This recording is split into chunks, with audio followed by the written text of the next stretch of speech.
minus 15, 14, 13, 12, 11, 10, 9. We have ignition sequence start. The engines are on. 4, 3, 2, 1, 0. We have commit. We have off. The clock is running. No dia 21 de dezembro de 1968, os astronautas James Lovell, William Anders e Frank Borman embarcaram na primeira missão tripulada a orbitar a Lua.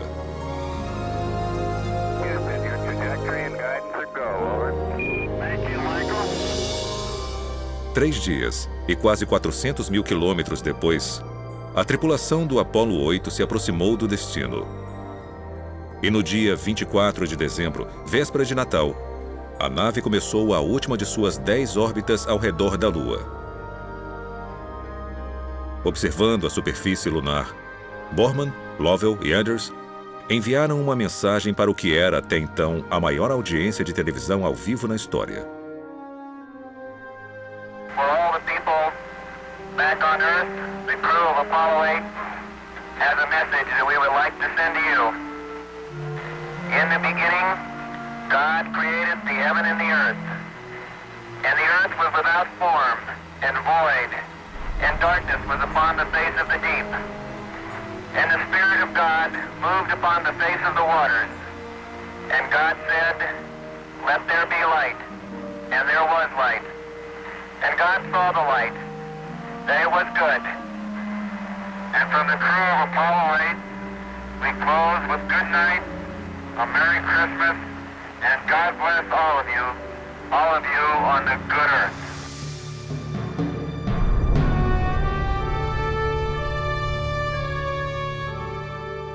Logo após o seu retorno à Terra, perguntaram ao comandante da missão, Frank Borman, por que os astronautas escolheram ler a mensagem de Gênesis. Sua resposta demonstrou sua fé pessoal. Nós queríamos transmitir a nossa sensação de proximidade ao Criador de todas as coisas.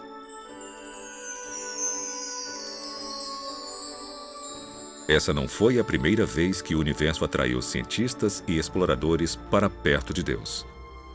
Na verdade, muitos dos fundadores da astronomia moderna, incluindo Nicolau Copérnico, Galileu e Sir Isaac Newton, buscaram revelar e honrar o Criador através de algumas das descobertas mais importantes já feitas.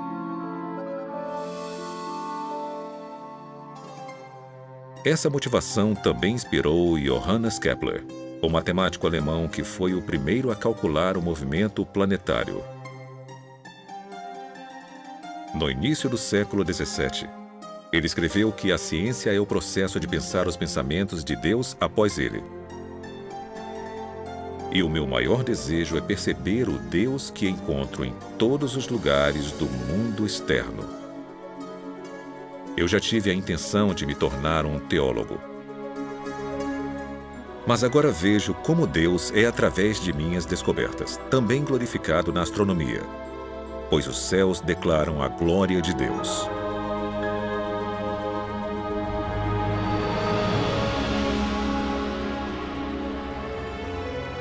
Hoje, mais de 4 séculos após Kepler, o universo continua nos cativando com seu esplendor e design. É um espelho que reflete a maestria de Deus e uma voz que fala claramente toda noite sobre seu caráter e poder. Viajem conosco agora, na asa de algumas das tecnologias mais sofisticadas já criadas. E conforme percorremos distâncias inconcebíveis para observar vistas inesquecíveis, vamos sentir as verdadeiras maravilhas das mãos do Criador e as glórias de seu coração.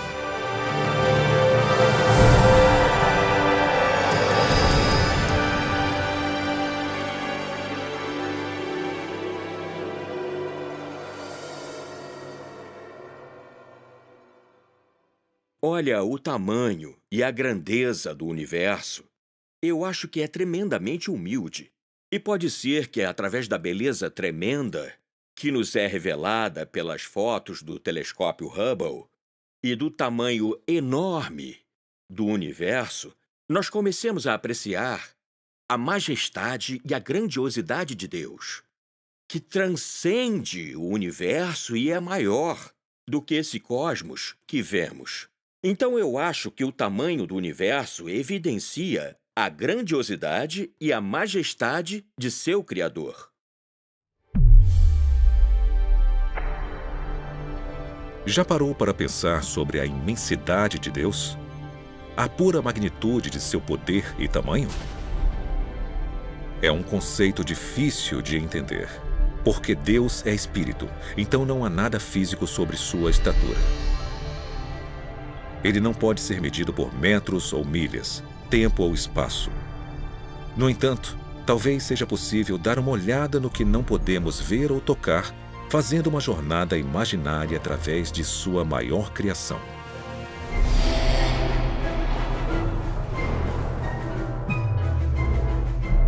Esta nave vai nos transportar até o limite do universo observável, uma distância estimada de 430 bilhões de trilhões de quilômetros. Vamos viajar na velocidade da luz, mais de 290 mil quilômetros por segundo. A essa velocidade, poderíamos fazer no mínimo 600 órbitas completas ao redor da Terra, em menos tempo do que demoramos para comer uma pequena tigela de pipocas.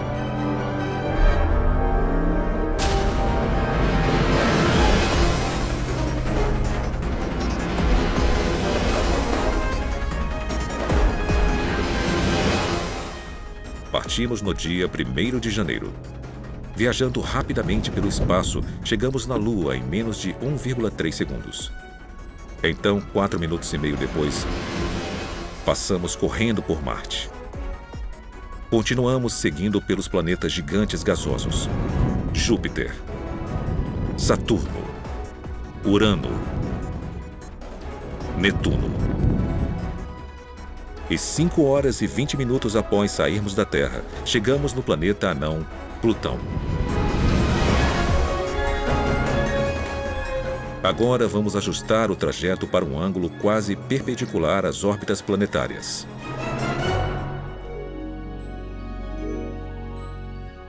Atrás de nós, os limites da nossa vizinhança cósmica somem rapidamente.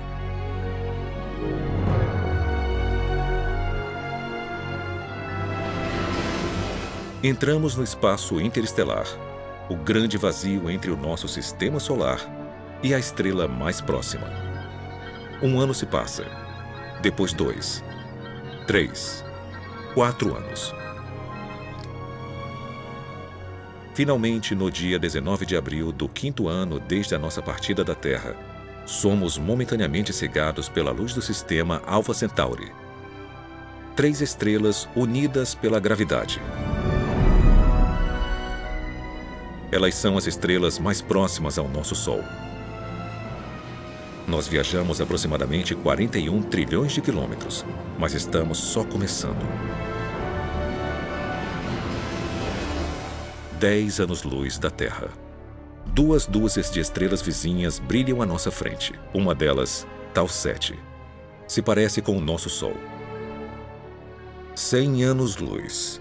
Nuvens de gás e poeira no braço de Órion da Via Láctea nos cercam. 1000 anos-luz. A elegante forma espiral da nossa galáxia é claramente visível. A Terra está localizada aqui. A Via Láctea faz parte de uma comunidade de no mínimo 40 galáxias, unidas pela gravidade, para formar o que é conhecido como o Grupo Local. Pelo resto da jornada, cada ponto de luz que vemos não é mais uma estrela individual, mas uma galáxia inteira, cheia de bilhões de estrelas.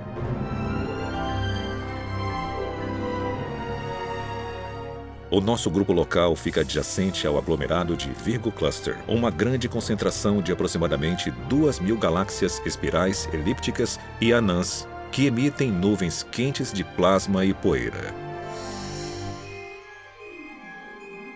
Essa criação espetacular é o coração de uma cadeia de ilhas cósmicas que foram moldadas pela força gravitacional de 40.000 galáxias diferentes.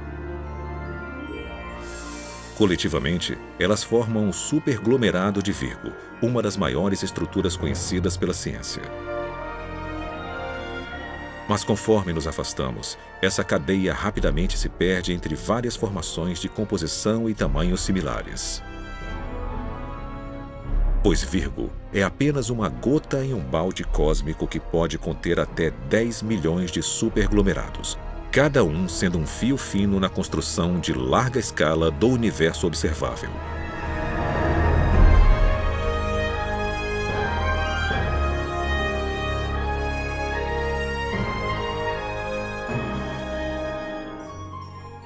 A nossa jornada nos transportou para 45 bilhões de anos-luz além da Terra, aos limites externos da descoberta científica. Uma grande teia de fios tecidos por cerca de 2 trilhões de galáxias e por estrelas mais numerosas do que grãos de areia em todos os desertos e praias do mundo. Então, qual é o tamanho de Deus? Ele é grande o suficiente para criar um universo com dimensões tão vastas que vão além da nossa compreensão. Mesmo assim, nas palavras do profeta Isaías, ele consegue medir tudo com os dedos de sua mão.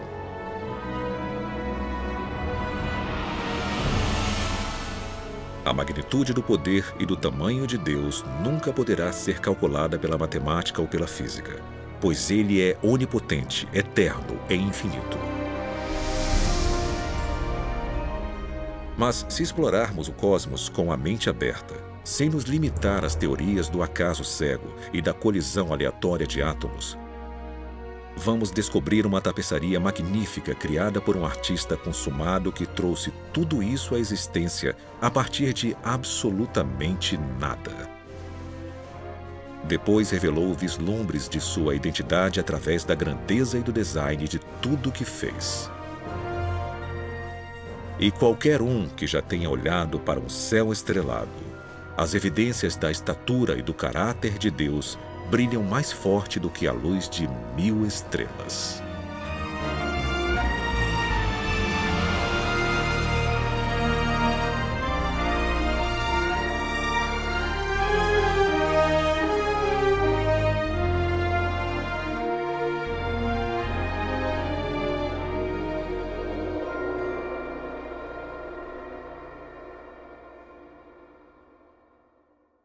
Muitos físicos já disseram antes que a descoberta de que o universo foi finito no passado e que tinha um começo é uma das descobertas mais incríveis na história da ciência. Isso mudou completamente a visão que tinha dominado a ciência por mais de 2000 anos. Isso foi escrito em Gênesis, capítulo 1, versículo 1. No princípio, foi Deus quem criou o céu e a terra. E uma das descobertas mais incríveis do século XX da cosmologia foi a confirmação sobre a antiga previsão judaica a respeito do início do universo.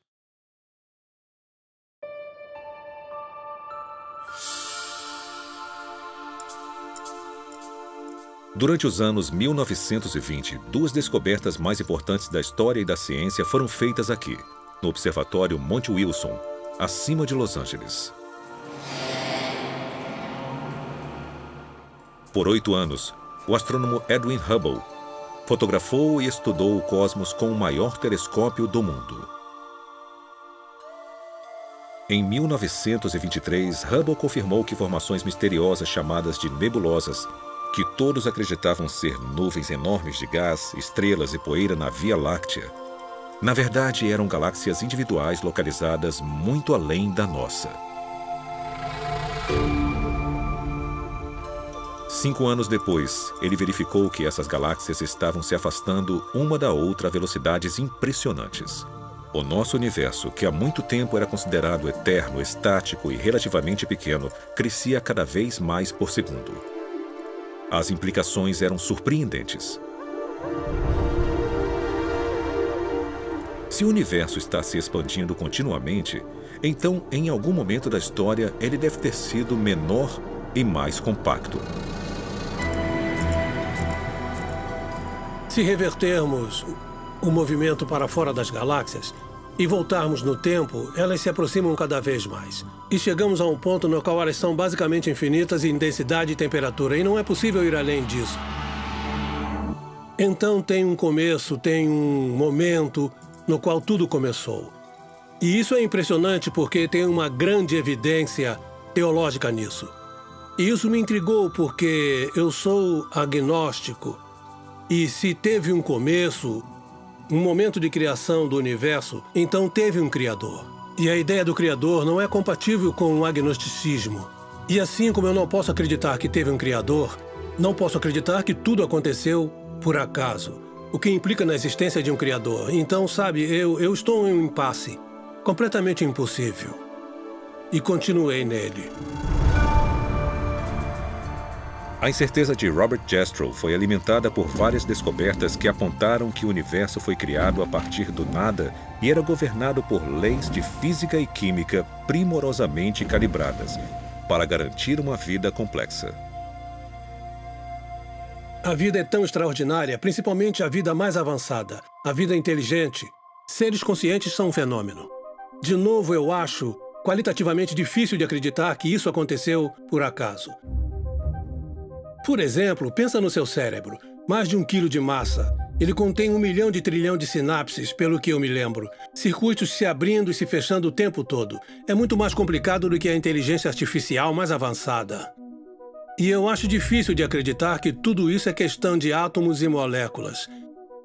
Então eu tento encaixar no meu conceito de mundo a ideia de que há uma força maior de algum tipo que pode ser chamada de Deus ou de como você quiser.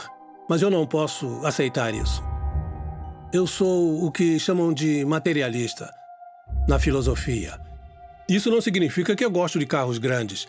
Os meus alunos sempre pensavam isso. Acredito que o mundo é feito inteiramente de substâncias materiais. E quando você especifica essas substâncias, átomos e moléculas, e as leis pelas quais são comandadas, você já fez tudo, não tem mais nada para ser dito ou inserido no seu modelo de universo. E é isso que a minha ciência me diz. E bem, eu fui um cientista a minha vida inteira. Mas isso não me satisfaz. Na verdade, me deixa inquieto. Parece que falta alguma coisa. Mas eu não vou descobrir que coisa é essa durante a minha vida. Robert Jastrow morreu em 2008. Sendo fundador do Instituto Espacial Goddard da NASA e o diretor do Observatório Monte Wilson, ele ajudou a popularizar a astronomia ao redor do mundo. Em seu livro best-seller Deus e os Astrônomos, Jastrow descreveu o conflito filosófico entre o materialismo científico e as provas de um universo que teve um começo.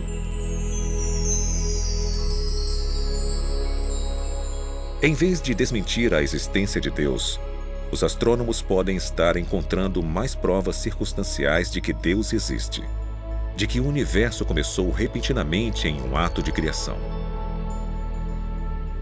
Para o cientista, que viveu com a sua fé no poder da razão, a história termina como um pesadelo. Ele escalou as montanhas da ignorância, está prestes a conquistar o pico mais alto, e conforme sobe a última rocha, é recebido por um grupo de teólogos que está lá há séculos.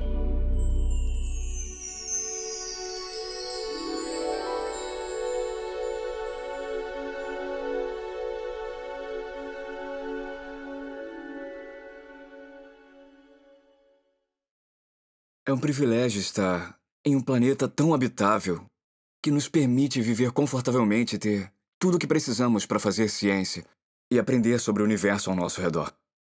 E para aprender sobre as nossas origens e para conseguir responder qualquer pergunta que possamos fazer. É claro que alguém pode falar que isso foi por acaso, essa é a filosofia dele, e ele pode recorrer a isso o quanto quiser, mas não é uma explicação satisfatória para mim.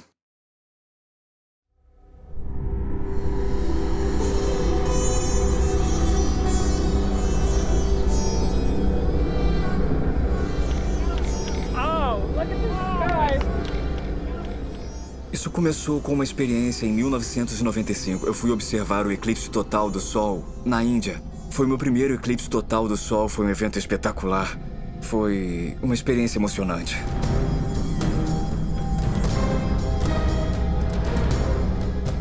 Seja um astrônomo que pode entender todo o fenômeno e prevê-lo em questão de 1 segundo em qualquer lugar da Terra, ou um nativo, todos ficaram maravilhados e reagiram da mesma forma a esse fenômeno incrível. Isso causou um grande impacto em mim.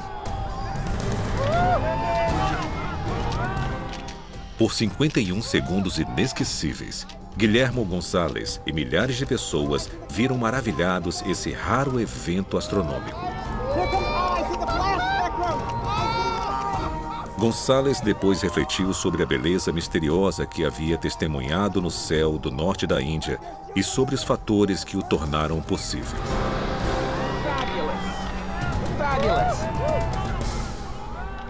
As exigências para produzir um eclipse total do Sol são um corpo luminoso, no nosso caso o Sol, um corpo eclipsante, no nosso caso a Lua, e uma plataforma de observação, no caso a superfície da Terra, e todos precisam estar em linha reta no espaço. O tamanho aparente da Lua no céu tem que ser quase exatamente igual ao tamanho aparente do Sol no céu, os dois com cerca de meio grau.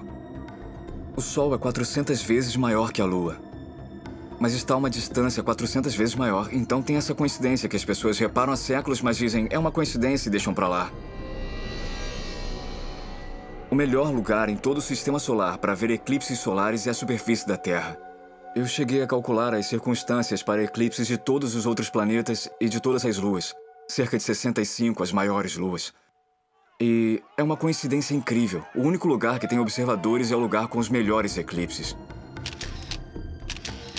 Conforme Gonçalves examinava esse alinhamento raro do Sol, da Lua e da Terra, ele reconheceu a importância desses corpos celestiais para a existência de vida complexa no nosso planeta.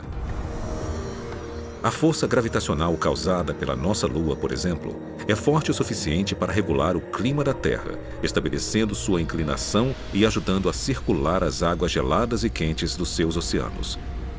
E a distância do nosso planeta para o Sol possibilita a existência de água líquida e uma atmosfera rica em oxigênio. Precisa ter a distância certa do planeta do observador até a estrela hospedeira. E precisa ter uma lua bem grande. Então tem uma grande sobreposição entre os requisitos para produzir eclipses e os requisitos para ter um planeta capaz de suportar a vida. Responda, e se as coisas que tornam o planeta habitável também fazem com que esse planeta seja o melhor lugar para se fazer descobertas científicas?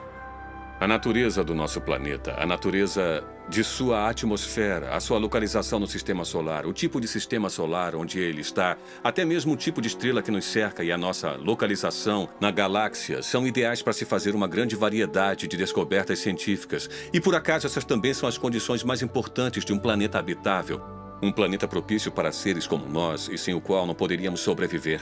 Eu acho que esse é o tipo de padrão que sugere para as pessoas uma conspiração e não uma coincidência. Na luz tênue de um eclipse solar, Gonçalves e Richards reconheceram uma ligação fascinante entre os fatores necessários para a vida complexa e a observação científica.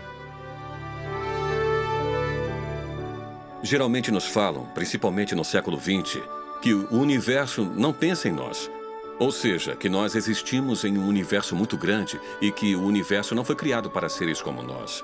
Nós somos simplesmente uma vida que por acaso surgiu num pequeno planeta que cerca uma estrela minúscula e insignificante numa galáxia normal dentro de um grande universo que não foi planejado. O nosso argumento sugere uma ideia completamente diferente. Sugere que o universo foi planejado, que o universo existe por um propósito. E esse propósito não é simplesmente para que seres como nós existam, para que possamos nos ampliar além do nosso lar pequeno e paroquial, para ver o universo como um todo, para descobrir o universo e, na verdade, talvez para considerar se esse universo aponta para algo além de si mesmo. Tem um certo aspecto sobre o universo que não pode ser simplesmente explicado através de forças impessoais da natureza, de átomos que colidiram com átomos.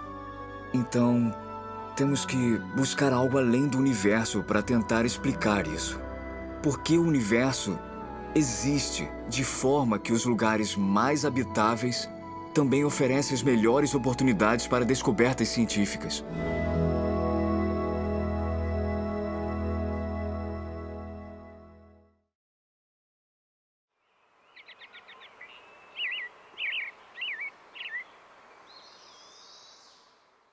Nós Nós criamos um mosaico do Sistema Solar usando fotos que tiramos com a Voyager e o colocamos na parede do auditório. E tinha uma corda de veludo na frente dele, mas as pessoas sempre se aproximavam e queriam tocar a Terra. Elas apontavam e falavam: "Estamos aqui, você está aqui, é aqui que estamos." E tocavam. E não importava quantas placas de não toquem colocávamos, as pessoas sempre queriam se aproximar e tocar a Terra. Então, como resultado, bem, eu não sei quantas vezes aquela foto foi substituída, mas ela sempre ficava com furo e aquela foto, em especial, precisava ser trocada.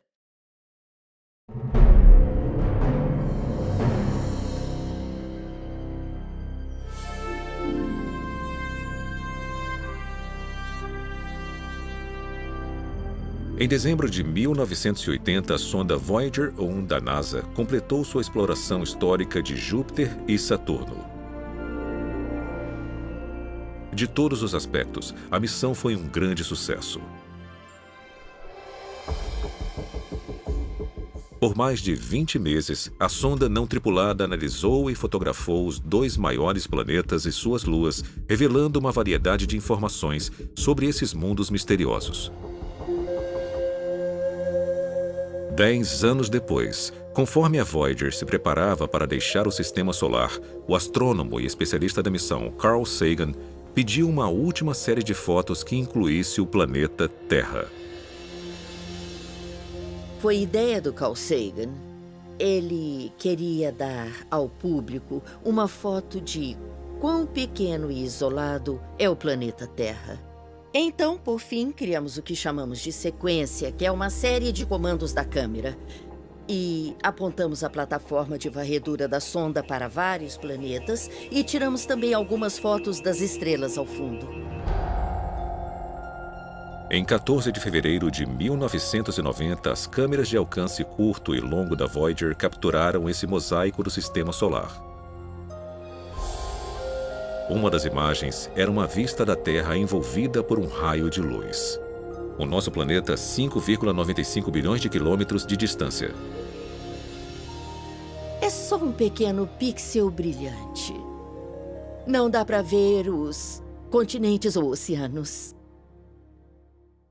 Sabe, a nossa casa está tão distante daqui. O pálido ponto azul conquistou a imaginação do mundo. E em 1994, Carl Sagan compartilhou suas reações à foto durante uma palestra na Universidade Cornell.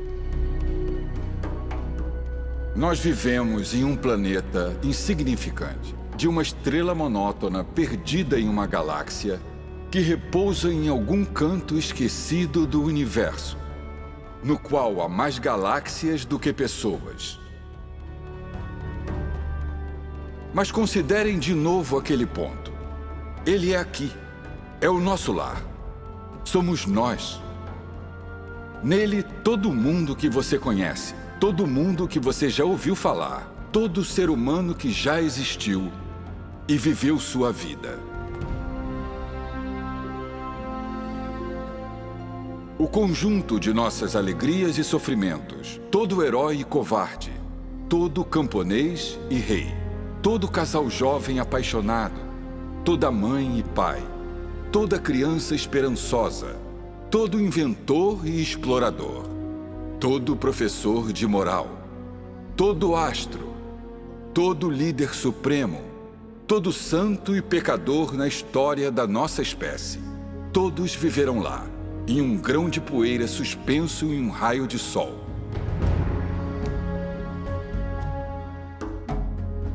A Terra é um palco muito pequeno, em uma grande arena cósmica. Nossas posturas, nossa suposta importância, a ilusão que temos de uma posição privilegiada no universo, são desafiados por esse ponto de luz pálida. O nosso planeta é uma partícula solitária em uma grande e abrangente escuridão cósmica. Em nossa obscuridade, em toda essa grandeza, não há indícios de que chegará ajuda de outro lugar para nos salvar de nós mesmos.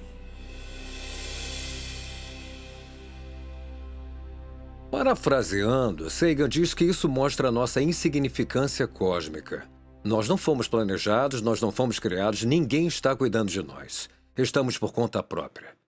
Tá, então vamos pegar aquela foto de isolação e solidão e vamos compará-la à imagem bíblica da criação. E nessa visão teísta contrastante, nós fomos criados, nós fomos projetados, nós fomos planejados. Não estamos sozinhos. Essas duas visões da realidade vão levá-lo em direções bem diferentes. 3.000 anos antes de Carl Sagan ponderar sobre a significância dos planetas e das pessoas, Davi, o rei pastor de Israel, observou o céu noturno e achou respostas próprias. Elas estão registradas nos Salmos do Antigo Testamento. Ó Senhor, a tua glória é maior do que a dos céus. Quando vejo o céu noturno e vejo as obras dos teus dedos, a lua e as estrelas que tu preparaste, o que são meros mortais para que te lembres deles? Seres humanos para que cuides deles? Mesmo assim, pouco menor os fizestes do que os anjos e os coroastes com glória e honra. Tu examinastes o meu coração e sabes tudo sobre mim. Sabes quando me sento ou quando me levanto. Sabes os meus pensamentos mesmo quando estou distante. Sabes o que vou falar antes mesmo que eu o fale. Tu andas na minha frente e me segues. Colocas tua mão de bênção em minha cabeça. Tal conhecimento é muito maravilhoso para mim, muito grandioso para que eu possa entender. Tu criaste o meu ser mais íntimo, moldaste-me no útero de minha mãe. Observaste-me conforme eu me formava em total reclusão, conforme era moldado na escuridão. Os teus olhos viram o meu corpo não formado. Todos os dias ordenados para mim foram escritos em teu livro. Eu te louvo porque me fizestes de modo especial e admirável. Tuas obras são maravilhosas, disso tenho plena certeza. Então Davi abre o seu coração, porque no fundo ele tem a reação certa, que é: eu fui um ser criado. Sou um produto de uma mente que construiu a mim e tudo isso. E apesar do fato dele ter construído coisas tão grandes e mais vastas do que eu, ele se importa comigo. Ele se importa comigo. Eu acho que a percepção do Carl Sagan é tão diferente porque o universo do Carl Sagan tem... Bem, de certa forma, Deus se foi. E se o principal ator para Davi, o Deus de Abraão, Isaque e Jacó, saiu de cena, então quem é o responsável? Quem construiu? Quem construiu tudo? Se não foi uma mente, se não foi um intelecto, se não foi uma pessoa, um ser supremo e poderoso com o qual possamos ter uma relação, então tudo que sobra é a física. A física tem que comandar o show. E nós nos tornamos, em vez de uma criatura planejada e criada por um grande criador, nós nos tornamos um caso de sorte de uma longa teia de acidentes cósmicos. E, na verdade, isso é muito solitário.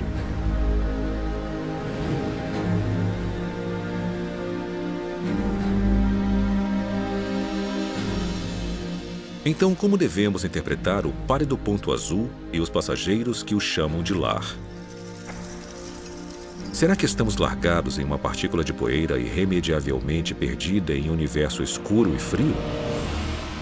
Ou será que o nosso planeta, com sua atmosfera rica em oxigênio, abundância de água líquida, com seu clima temperado e localização ideal no sistema solar, com seu campo magnético, geografia e dezenas de outros fatores que tornam a vida possível, é um produto magnífico de mente, propósito e plano?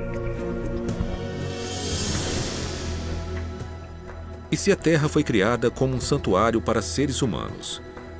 Será possível nós existirmos por um motivo maior do que a mera sobrevivência? Talvez o nosso destino seja único no universo. E como Davi, podemos passar a nossa vida no pálido ponto azul pelo maior propósito de todos: para conhecer Deus e adorá-lo para sempre.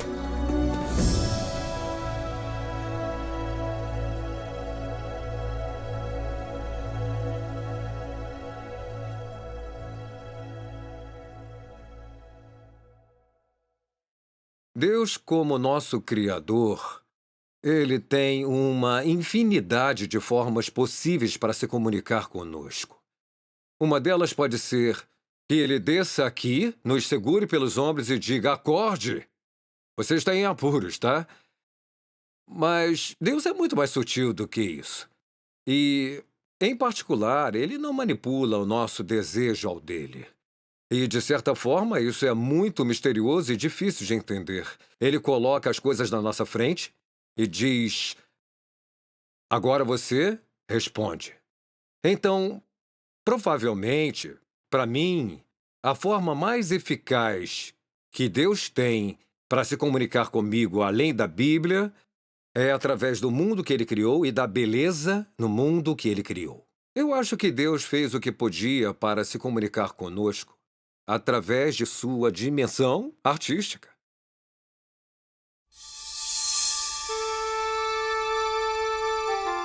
Elas estão entre as 7 maiores maravilhas naturais do mundo. Demonstrações incríveis de arte que já foram celebradas em pinturas nas cavernas pré-históricas, na mitologia viking e nas peças de Shakespeare. Em 1619, Galileu as nomeou de auroras, em homenagem à deusa romana do amanhecer. Hoje, também as chamamos de luzes do norte e do sul.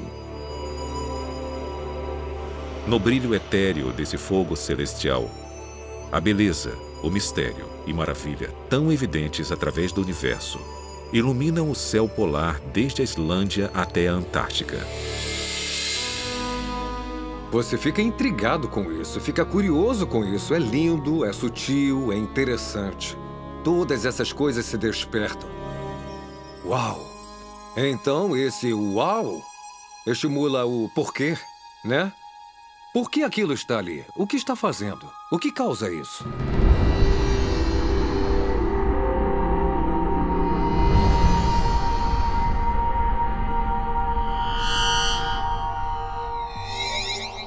Toda aurora no nosso sistema solar é originada aqui, na superfície turbulenta de uma estrela de sequência principal G2, a 149 milhões de quilômetros da Terra.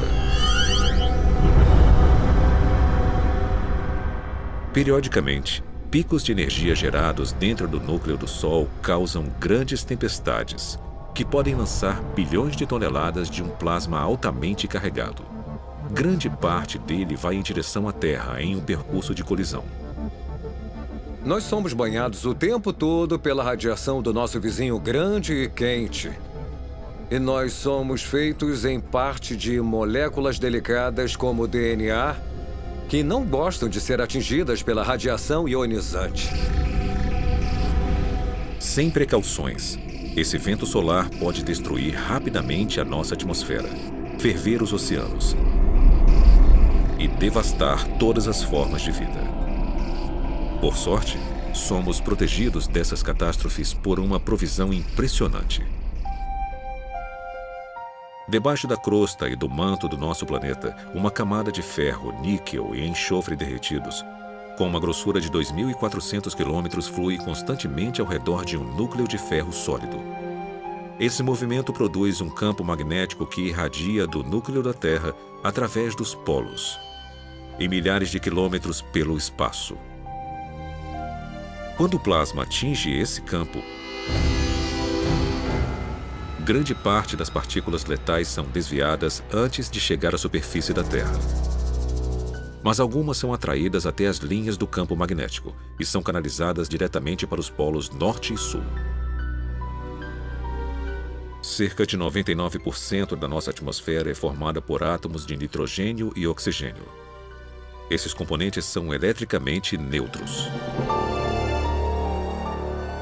Assim que o plasma colide com um átomo, um elétron absorve a onda de energia e momentaneamente amplia sua órbita ao redor do núcleo.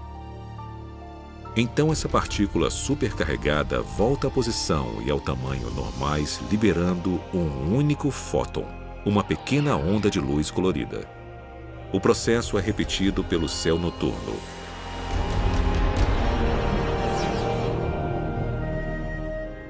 Dependendo da altitude, os átomos de oxigênio liberam fótons verdes e vermelhos, o nitrogênio, azul intenso e tons de roxo.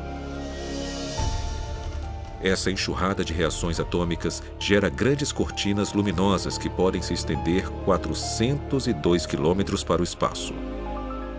Às vezes, elas formam anéis espetaculares acima dos polos magnéticos.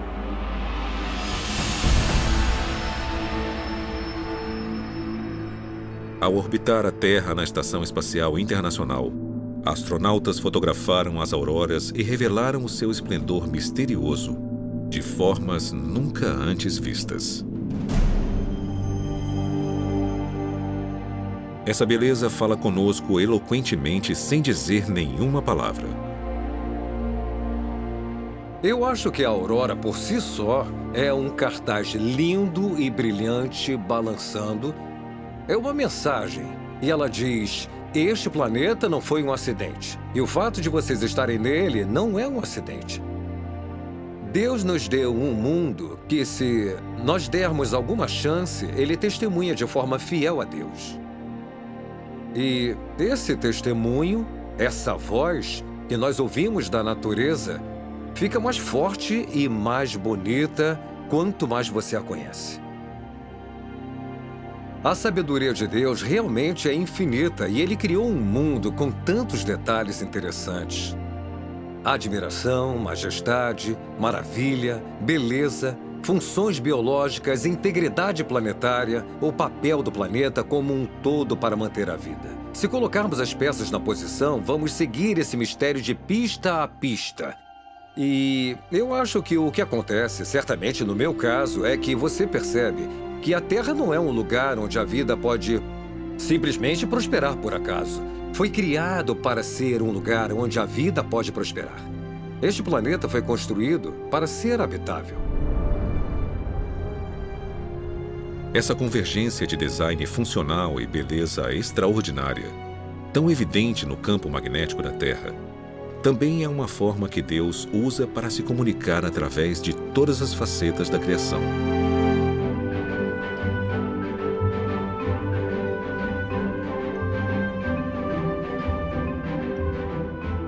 Primeiro, ele captura nossa atenção com artes de tirar o fôlego, pois o mundo natural é uma galeria cheia de obras de arte, cada uma com seu significado e revelação.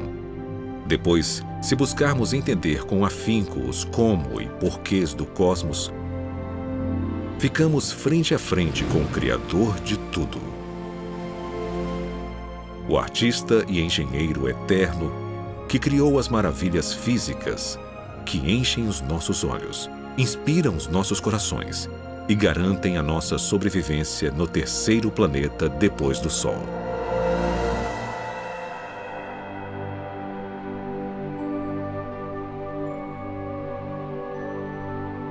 É elegante, é avassalador, é mais bonito do que podemos imaginar. A criação faz mais sentido para mim porque explica os padrões que vemos no universo e explica a origem da vida como sendo devido a uma inteligência que criou uma beleza e complexidade que não podemos encontrar em nenhum lugar. Acho que quanto mais aprendermos, mais complexas as coisas vão ser. Mas, ao mesmo tempo, eu acho que vamos encontrar os princípios subjacentes que nos farão ter uma visão da mente do Criador. E quanto mais aprendemos sobre isso, mais incrível vai ficar.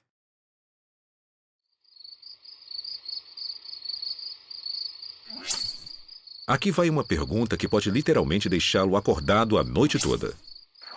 Quantas estrelas existem no universo? Em uma noite de céu limpo no deserto sem um telescópio, podemos ver cerca de 5.000 estrelas individuais.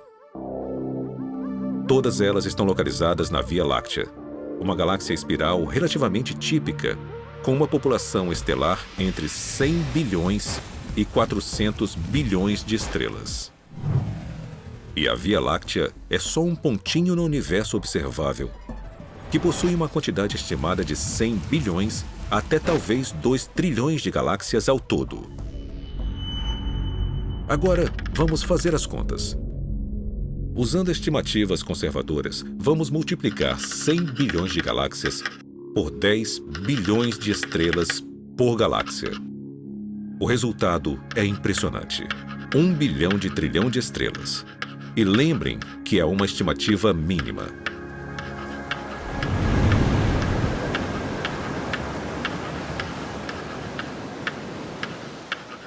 Para compreender um número tão grande, precisamos de um contexto. Então vamos tentar isso. Há aproximadamente 135 mil grãos em 16 metros cúbicos de areia e 235 milhões em 28 mil centímetros cúbicos. Mesmo que seja quase impossível determinar a medida exata, os geógrafos estimam que haja aproximadamente 320 mil quilômetros de costa e 15 milhões de quilômetros quadrados de areia de deserto na superfície do nosso planeta. Usando estimativas como essas, os pesquisadores da Universidade do Havaí calcularam que, em todos os desertos e praias do mundo, há cerca de 7,5 vezes 10 elevado a 18, ou mais de 7 bilhões de grãos de areia individuais. De novo, uma estimativa como essa é só uma suposição. Então, considerando a dificuldade de realmente contar areia, vamos aumentar o cálculo havaiano por um fator de 10. Com isso, você conseguiria construir muitos castelos, mas é apenas uma fração do número total de estrelas. Porque quando comparamos as estimativas de areia às estimativas de estrelas, o número de estrelas excede o número de grãos de areia por pelo menos de 10 a 1. Mas talvez essa não seja a parte mais incrível desta história. Porque um único grão de areia, com um diâmetro de 1 milímetro, contém aproximadamente 500 bilhões de átomos individuais. Há mais átomos em um grão do que a quantidade total de grãos de areia na Terra, ou de estrelas em 1 bilhão de galáxias como a Via Láctea.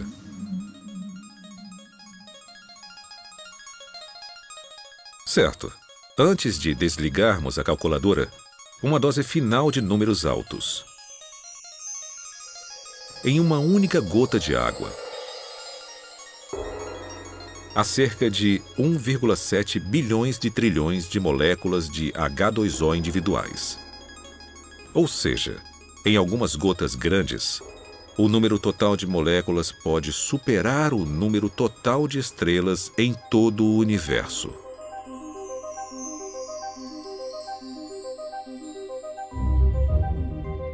Então, o que podemos interpretar a partir destas contas sobre a estrutura básica da criação? Bem, para começar, nós vivemos em um planeta que faz parte de um cosmos inimaginavelmente grande e complexo. E esse planeta está cheio de incontáveis universos atômicos e moleculares, inimaginavelmente pequenos, e às vezes até mais complexos. E cada um desses reinos físicos, seja gigante ou microscópico, é mantido unido a cada segundo de cada hora de cada dia pelo Deus que criou tudo.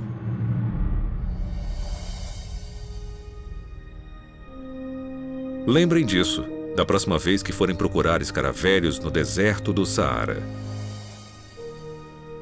Ou quando forem acampar na América do Sul, sob o brilho surpreendente da Via Láctea. Ou quando estiverem no quintal, vendo o cachorro molhado lançar 10.000 universos líquidos em uma tarde de sol.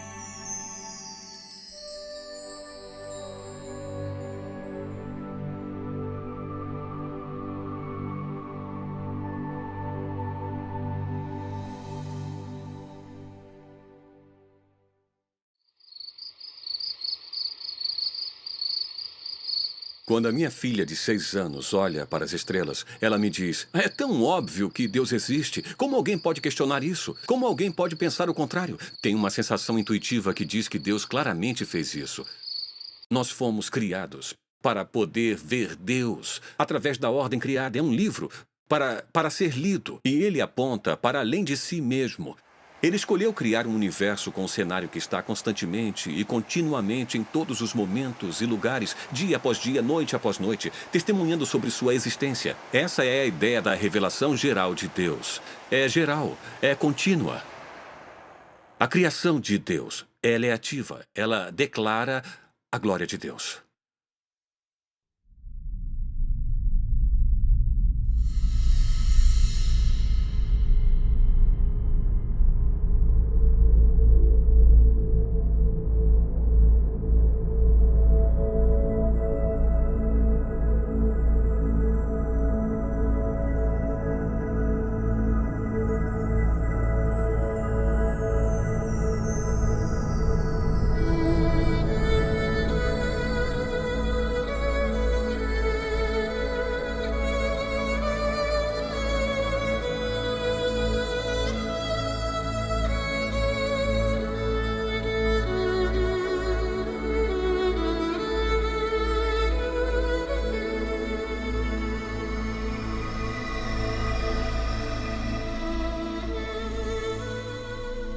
Os céus declaram a obra de Deus.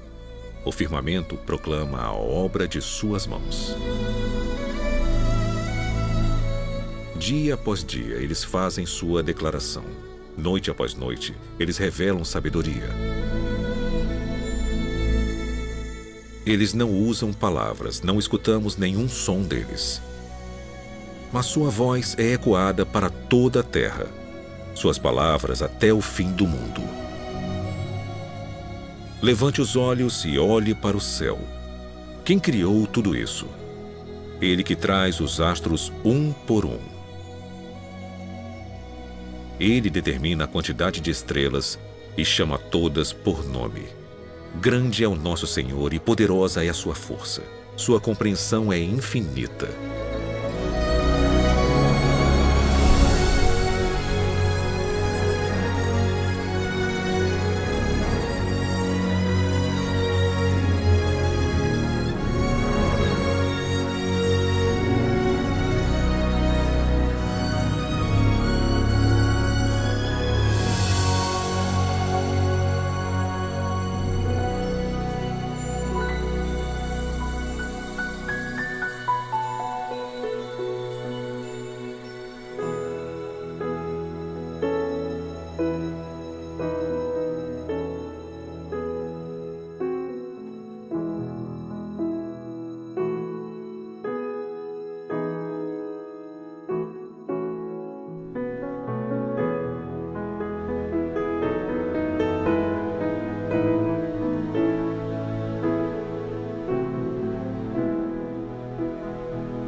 O Senhor é o grande Deus, o grande Rei acima de todos os deuses.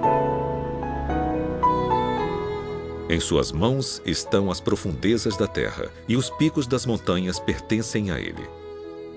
O mar é dele, pois ele o criou, e suas mãos formaram a terra seca.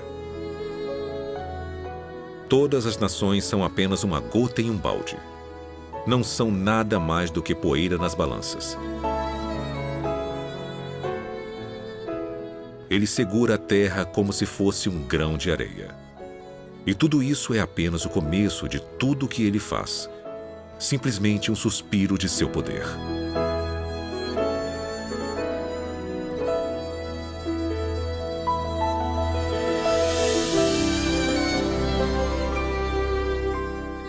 Venha ver as obras de Deus, que é incrível em seus feitos. Ele espalha as luzes do norte em espaços vazios. Ele suspende a terra acima do nada.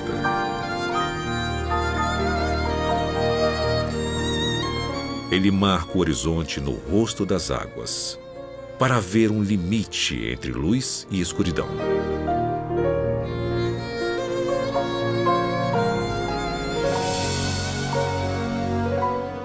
Os que vivem no fim da terra ficam maravilhados com seus feitos. Desde onde o sol nasce até onde se põe, tu inspiras gritos de alegria.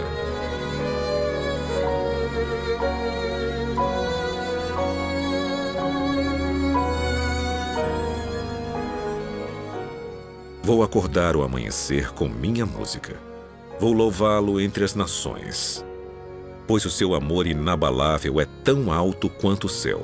Sua fé alcança as nuvens. Seja exaltado, ó Deus, que a tua glória brilhe por toda a terra.